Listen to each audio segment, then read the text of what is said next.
তোমরা যারা ক্যালকাটা ইউনিভার্সিটিতে বিএ পলিটিক্যাল সায়েন্স জেনারেল বা পাশে পড়ছো 6 সেমিস্টারে, তোমাদের যে ডিএসসি B2 পেপারটি রয়েছে, এই পেপারটির লাস্ট মিনিট সাজেশন 2025 নিয়ে আলোচনা করছি এই ভিডিওতে। এবং এখানে সাজেশনের প্রতিটা প্রশ্নের উত্তর আমি চ্যানেলে আপলোড করে দিয়েছি, ভিডিওর ডেসক্রিপশন বক্সে তার লিঙ্ক দেওয়া রয়েছে।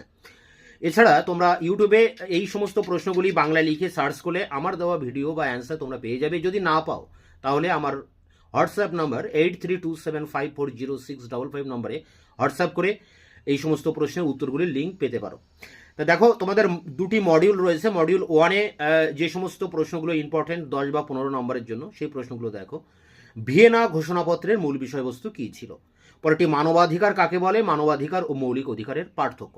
পরেরটি সম্মিলিত জাতিপুঞ্জের মানবাধিকারের গঠন ও কার্যাবলী।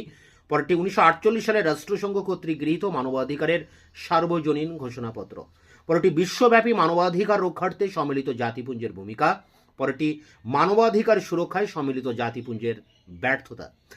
পরেরটি মানবাধিকারের প্রজন্ম সম্পর্কে আলোচনা করো। শেষ প্রশ্ন, মানবাধিকারের ক্রমবিকাশ বা বিবর্তন আলোচনা করো। এখানে 8টি প্রশ্ন রয়েছে, এই 8টি প্রশ্নই ভালো করে করবে। এই 8টাই কিন্তু টপ 8 কোশ্চেন, এর ভিতর থেকে তোমরা কমন পেয়ে যাবে। এরপরে দেখো রয়েছে মডিউল 2, ভারতের সংবিধানে সাম্যের অধিকার বা স্বাধীনতার অধিকারটি লেখো। এখানে 2টি প্রশ্ন রয়েছে অবলিক দিয়ে, যে কোনো একটা কিন্তু পরীক্ষায় আসবে।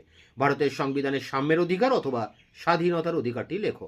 পরেরটি ভারতে মানবাধিকার সম্পর্কিত সমস্যাগুলি ও তার প্রতিকার সম্পর্কে লেখো। পরেরটি স্বাধীন ভারতে মানবাধিকার আন্দোলনের গতি প্রকৃতি লেখো। পরেরটি রাজ্য মানবাধিকার কমিশনের গঠন কার্যাবলী লেখো। পরেরটি ভারতের জাতীয় মানবাধিকার কমিশনের গঠন কার্যাবলী লেখো। পরেরটি ভারতে মানবাধিকার সুরক্ষার ক্ষেত্রে কী কী পদক্ষেপ গ্রহণ করা হয়েছে।